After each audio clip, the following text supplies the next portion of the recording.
Like the video, subscribe, who cares, honestly. Welcome to my review of the June 5th edition of AEW Dynamite. The episode I think that has the most pressure on it because NXT has finally caught up. Yeah, NXT has reached the 700Ks. I don't know if it's the Impact connection, if it's Ethan Page, but they somehow managed to do it. Another win for the good guys, but you know what, who cares?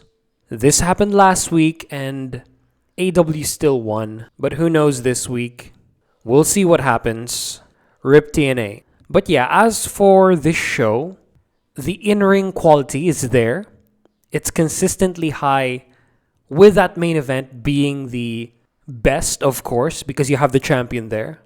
But there are also a lot of non-wrestling talking segments. Of course, MJF's is the best, but we also had some very effective ones, some that address criticisms, and one specific one, I think you know what it is, as well as another, with someone I really like, with someone I don't like. But all in all, I think the good outweighs the bad in the non-wrestling parts. Sometimes it actually felt like them just throwing non-wrestling segments and seeing what sticks, because we had a lot of them. We had multi-parters, I think about 2 or 3. Yeah, 3, because one hypes up the main event. One is a minor story with the Bucks, if you can call it that. And the other is Jericho. So yeah, let's get to the actual review. The first segment of the show is, of course, MJF's return promo. So it's nice to finally have MJF back. He was advertised to show up this week. Now they're going to have that bump, I hope. My God. If not, Jesus Christ. But yeah, this is basically his State of the Nation address. He gives his thoughts on the various players who are now at, I won't say at the top of the card, but are now of prominence compared to when he was champion. I think we can all agree that the landscape is much more different now than when MJF was champ. It also shows how he's positioned in the roster, which is antagonistic to everyone. Of course, it's MJF. He has some criticisms about everyone. So yeah, first, I don't like the Okada diss since Okada's taller than him. Would Okada being jacked actually help? Like his aerodynamic abilities, even if he doesn't actually dive a lot. I think his body type is perfect just the way it is. But I don't disagree that it could be better. Just add a little more muscle right there. And plus, weightlifting is fun. Just saying. It's one of the most satisfying activities, and I think Okada has fun in the gym. We'll see. I hope he takes the advice. Next is the Swerve diss, which fell apart completely. This didn't hit at all. This was maybe one of the lamest MJF lines ever, because you know what? This is the lamest MJF line ever because it didn't have an oh quality to it, even if the crowd did go oh. His diss to Swerve was that he's offended that Swerve calls himself a business mogul and he didn't graduate in a business course and he didn't pass public speaking. That was so bad. MJF, man, I know getting injured, it takes time to get back physically, but mentally and socially as well. This was the worst diss that he ever did, and I think a lot of people will agree with me. After this is the Will Ospreay diss, which is the best, which is proper MJF. Of course, he makes fun of the Britishness, but he also cites all of the wrestlers that he thinks are better than Will and says that he beat them all. And this is my favorite part of the first part of this whole thing. After that is a lot of flexing that I think works, since if you want to flex, you gotta be good on the mic. It can't be just Mercedes going on and on and on about being the CEO, or you have Danielson sometimes do this and it doesn't work for him, or Roderick Strong. Like, those promos just meander, they just drone on. But when wordsmiths like MJF, John Moxley, Eddie Kingston, or even a Pac, and a Hangman as well, and Swerve, of course, they can put themselves over really good and not make it sound monotonous as hell. And then we get to the Roosh part. So Roosh cut his best English promo ever. Like, it wasn't the best. He still needs some practice, maybe some speech lessons, but he's getting it. Like, there has to be some accent there or else everyone will sound the same. It's just a bit heavy that it gets the crowd to what? And I know that, like, you can't really blame Roosh, but you need to, like, take advantage of things you can control instead of things you can't, because you can't control the crowd from doing that. You can't really stop assholes from being assholes because you're in America. I was actually shocked that Tony Khan let him cut a promo, which means he's an actual entity in the company now. He's not a background character anymore. And I was afraid that MJF would just bury Roosh, just like he's done to previous opponents. Like, MJF would, like, bury people so hard that there is, like, permanent damage there.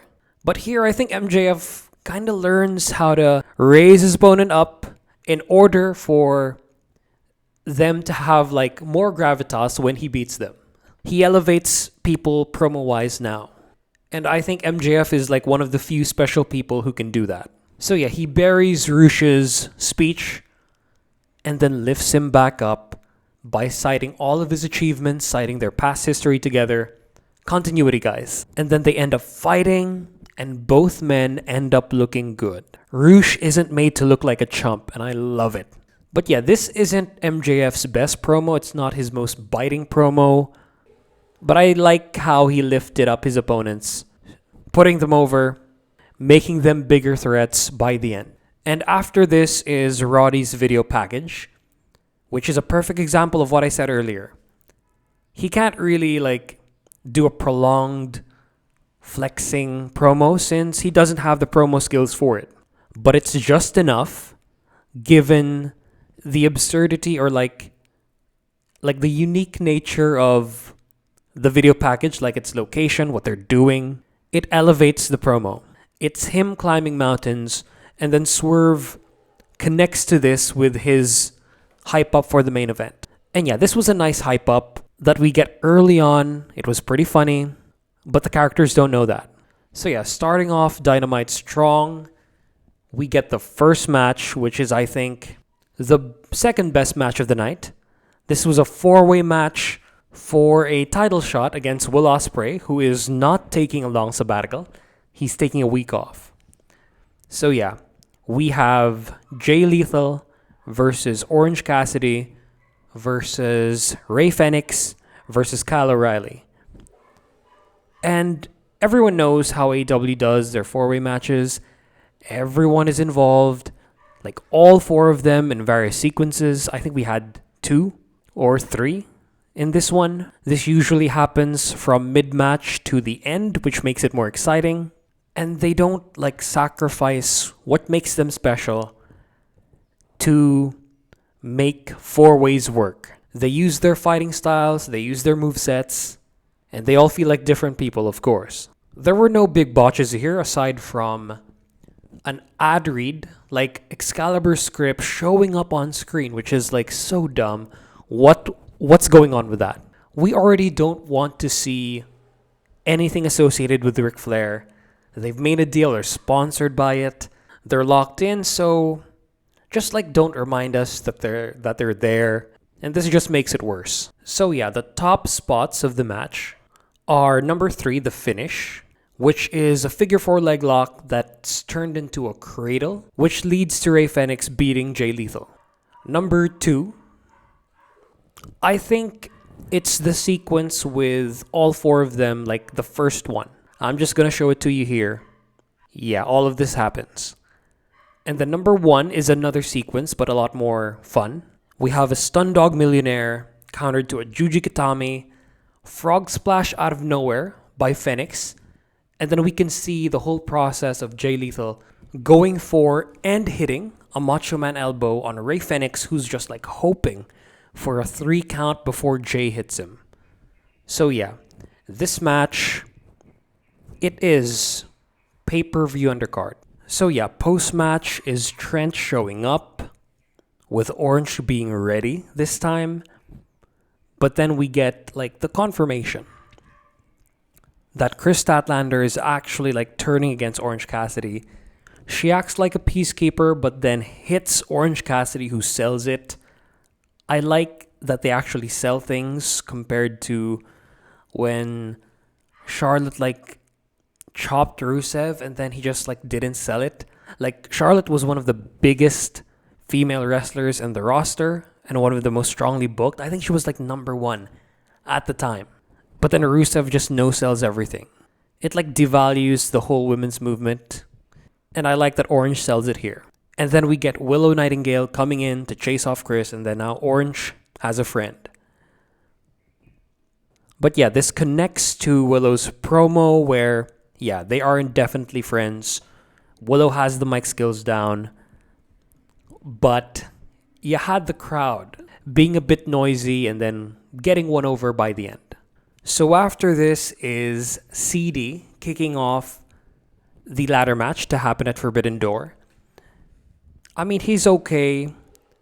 He's a lot better than most authority figures when doing this, but I think serious promos suit him more than like things that hype up matches or other stuff.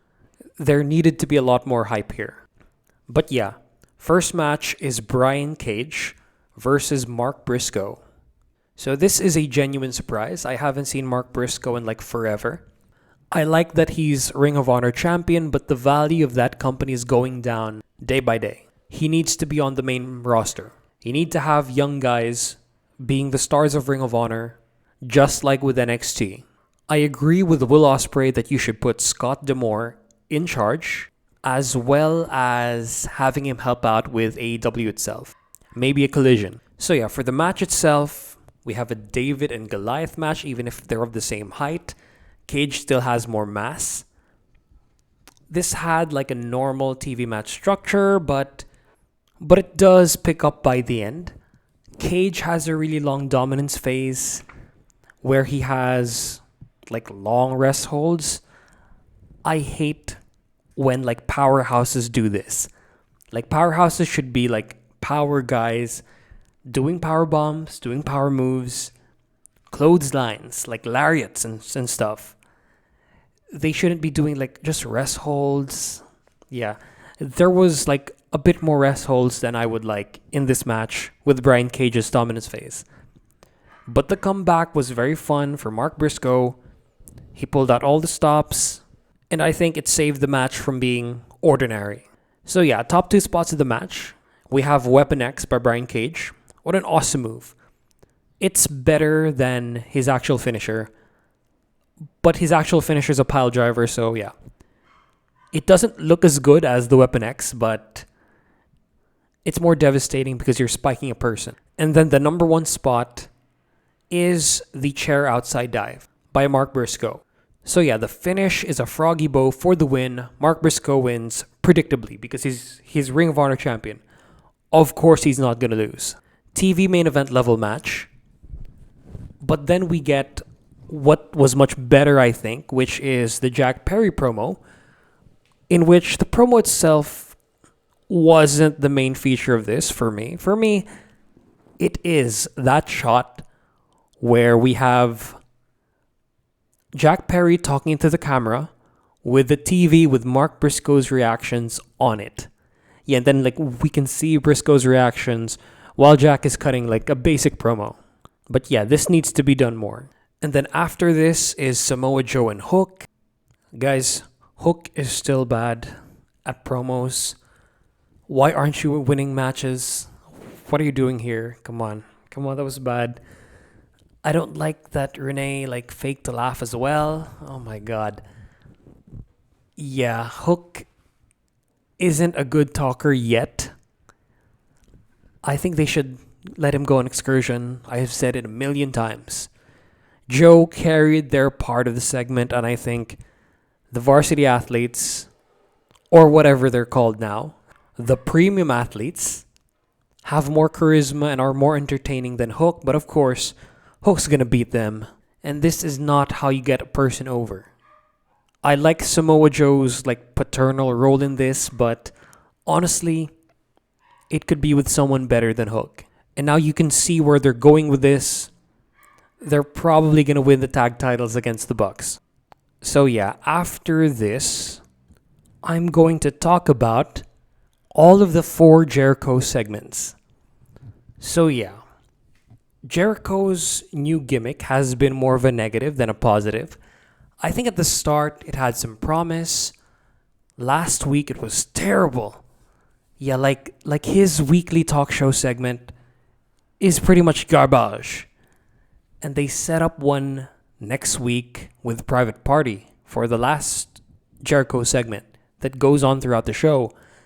But yeah, at the start we get them coming in, then we get finally what Jericho is trying to do, and that's just trying to teach everyone. He's a mentor for everyone, whatever their profession is. And like at some points it does work when they actually like talk to the wrestlers, talk to Cool Hand Ange and Daddy Magic. I like that interaction there, like where the other two are compared to Jericho.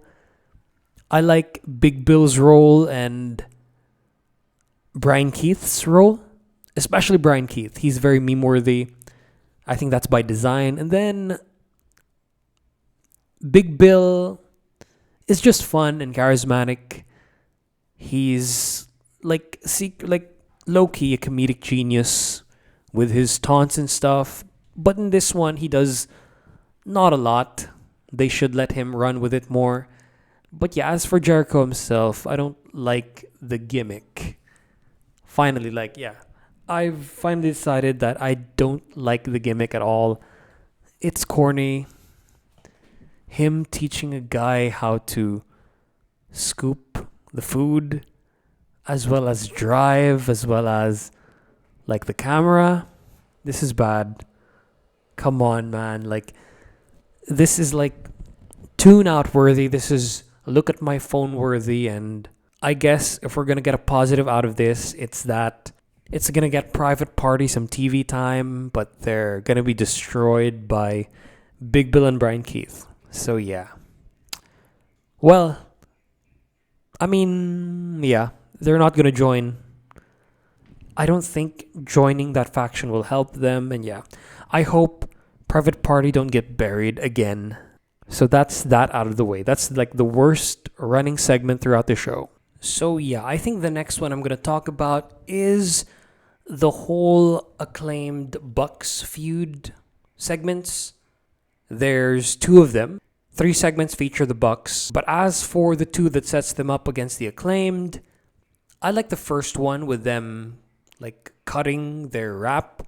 But the one that we got after with just the Acclaimed bad-mouthing the Elite, I mean, it was a net zero gain. It didn't help. They should have been just escorted out of the arena. I like cutting the rap, but they don't follow it up well. And then we have the Swerve promo, which addresses MJF. It's setting that thing up. I expect them to have a match, and I think Swerve is going to win. Ospreay is the one to beat Swerve for that title. But getting to Ospreay, he addresses Ospreay as well. I don't think Ospreay is going to win right away. And then after that, he sets up the match against Roddy Strong at the main event, and then connects it with Roddy's segment earlier, Swerve is the Mountain. And then lastly, EVPs. He wanted to be part of Team AEW. He thinks they would have won if he was part of Team AEW. So yeah, pretty good promo. It's not as good as like the hotter ones against Christian, But we're gonna get that next week, finally, with Will and Swerve. So yeah, and then after this, you know what? Before that, after this, what if Will loses twice and then he turns heel, sides with the Bucks? But I don't think the crowd is gonna accept Will Ospreay being heel right now. So yeah, after this is one of my favorite segments of the entire show. It's the Mercedes part where she's basically explaining her love for Japanese wrestling. We get like her whole run, like a brief explanation and why she likes it. And then like her relationship with Stephanie Vaquer. This segment just addressed that criticism of AEW that it got for the last two Forbidden Doors, which they don't build up the talent. And I still think they don't do it enough. I think for this whole pay-per-view cycle, like New Japan and CMLL talents should come in and then win against AEW talent. I don't think AEW should win every one of those matches. It just won't be fair. But yeah, I like this since like not a lot of people watched Mercedes' run in New Japan and Stardom, and she just brings it up right here. But yeah, after that, we have this next match, which is BCC versus the CMLL guys. We have the Sphinx. We have Magnus, Rohito, and then we have Voldor Jr. So yeah, this is Wheeler Yuta's return match. But I thought he would lose. I wanted the CMLL guys to win because the pin guy is there. He just came back from injury. You could make the excuse that he's not ready yet. And yeah, it would be a more even exchange with CMLL if they actually beat some AEW guys. But with how two of them performed, or like how they were presented, they were not really that special. Like Rohito and Magnus are okay. They're the whipping boys. They get destroyed and then Rohito eventually gets pinned. And actually I like this domination phase against Magnus because you have four basically unknowns to the North American audience. And then we have one of the most popular factions in the whole company. And yeah, all of the cheers, aside from the ones for Esfinge and Voller Jr. for having good performances, most of the cheers came for the Blackpool Combat Club. And yeah, you have to do this. You have to do this to have the crowd be invested. And then I would have preferred if Voldor Jr. pinned Wheeler Yuta because Volador was the star of this match. For a part of it, he looked like he wasn't that invested. He had loose body language on. But even with that, dude was amazing. I hope he gets a one-on-one match at the pay-per-view. And then he wins. And then Esfinge, on the other hand, like came out of nowhere. I know Voldor Jr. is good because when he was wrestling in New Japan, but for Esfinge, the dude has like a luchador submission style. Like Angelico, who's not here. Nice point commentary. But yeah, I love this style. I hope Angelico gets to showcase it more, like on a Rampage, on a Collision or something. Because we see how good it is when done by Esfinge. So yeah, the finish of the match is a seat belt against Rohito for the win. As for the top spots of this match, I like the monkey flips by Magnus. Number 2 is this elaborate pin attempt by Esfinge, which I think we should have gotten more of. And then number 1 is Volador Jr.'s Sunset Flip Powerbomb. So yeah, this match is TV main event, pay-per-view opener. It was pretty fun. So after that is the best video package of the show. It's Daniel Garcia basically sharing an event of his past, an accident that almost stopped him from having any athletic career. It shows that he's improved on the mic. He works more so as the serious guy, a pro wrestler better than a sports entertainer. But he'll always have that dance. But yeah, more character backstories. It makes Daniel Garcia, like Rush in the first segment, a lot more of like a recurring character, a lot more important, and not one that would just not show up, guest spots, whatever that's called.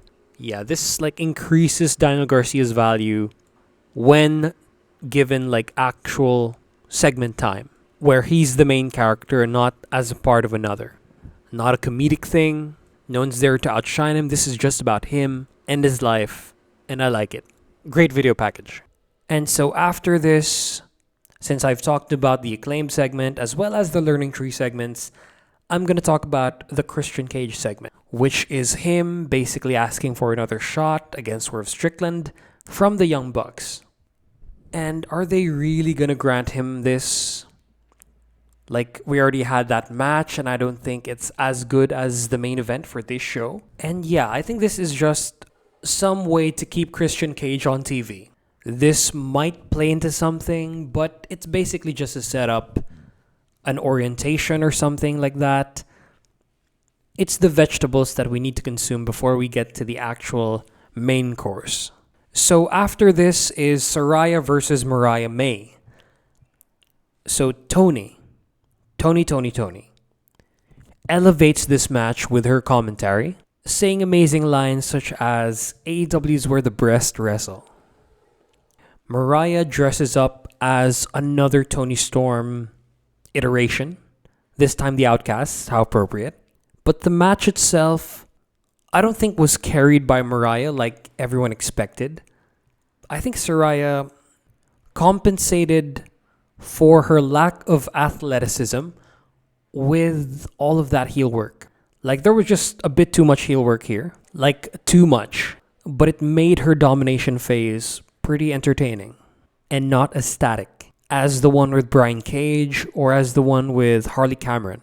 Mariah's comeback is okay, but there's there's a bit of in-ring sort of awkwardness to it. I don't know if it's because of the opponent being Saraya, but yeah, this was an off match for Mariah. I love the result where Saraya wins. I love the submission that she does. It's my top spot of the match. Number 2 spot of the match is the suplex DDT. But yeah, score of the match is TV main event. This needed a bit more from Mariah May. The post-match was so good. Like, this was better than the actual match itself. Yeah, Saraya got the win. They managed to beat up Toni Storm and Mariah May by the end. But that's just like background stuff. I like that Saraya won. You need to build her up. But I like this post-match segment more. I think everyone gains. Yeah, Outcasts win. But Tony and Mariah are featured. So yeah. The Outcasts beat up Toni Storm, who's trying to help Mariah May. But then Mina Shirakawa shows up. And then we have the conflict of their feud. Like, we have the reason why these two are fighting. Mina and Tony, that is. Because they're fighting over Mariah May. Who likes the both of them, of course. Club Venus, Mariah May. And, of course, being Toni Storm's protege. And so, yeah, this actually became pretty hot. As a red-blooded male, I won't, deny that I didn't like this segment. Mina Shirakawa is very attractive. But I like how, memeable this segment is. We have a breast push-off, and then Mariah May being sandwiched between the two women. Like this, not the one you're thinking, get out of here.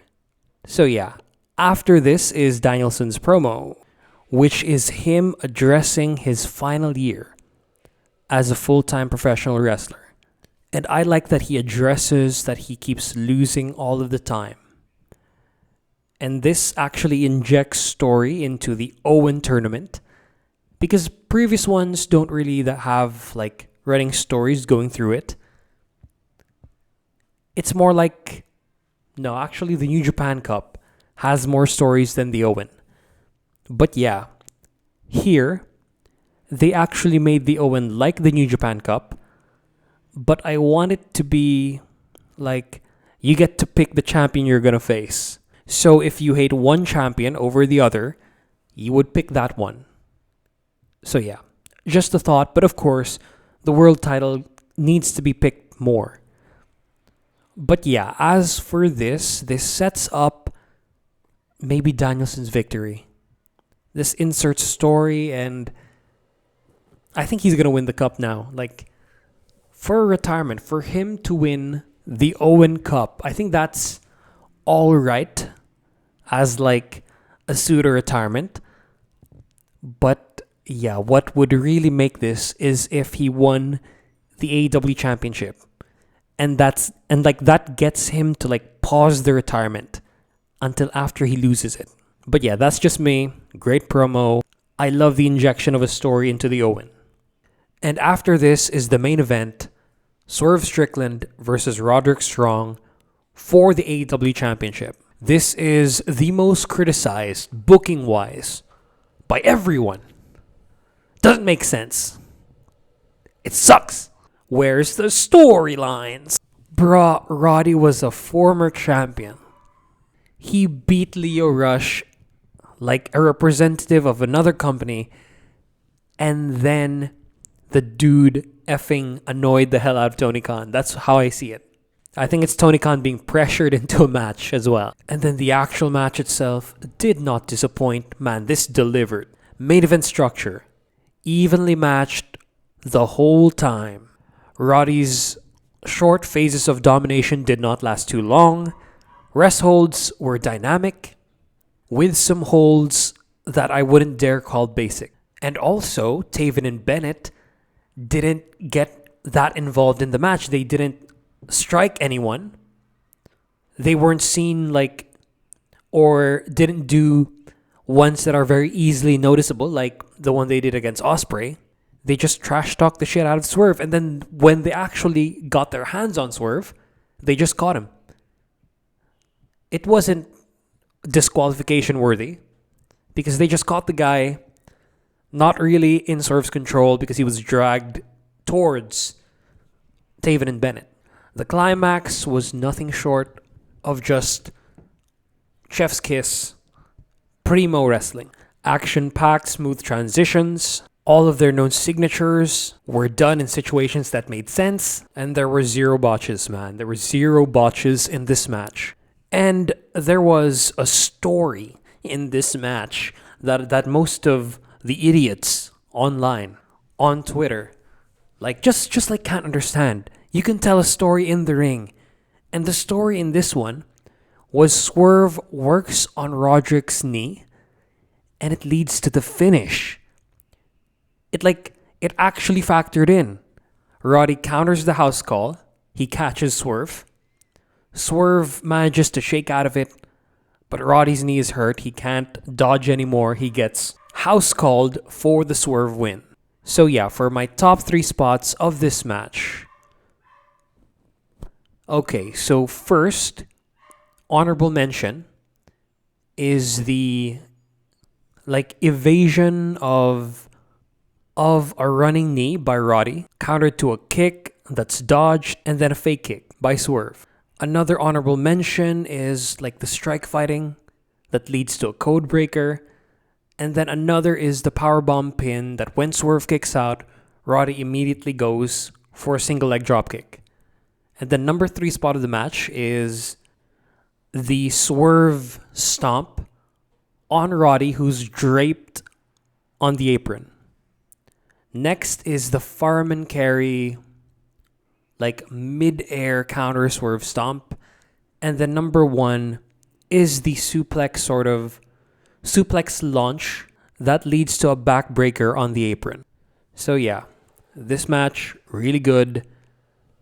Pay-per-view undercard to pay-per-view main event. My second highest score. They delivered. And fuck all of you for hating on this match. So yeah, after this, we have like celebration and a sweet moment where like this grandma that I think Rey Mysterio gave his mask to in King of the Ring, if I'm not mistaken. I don't watch the other company. Swerve dances with her, and that's how the show closes. This show, I don't think it's perfect. It gets like, not just a passing score, I think it gets like above passing, like a 90 in exams. But it's just some of the segments aren't that good. Like in-ring wise, quality's right there. It has a baseline. It's actually like a bit above the normal baseline of match quality.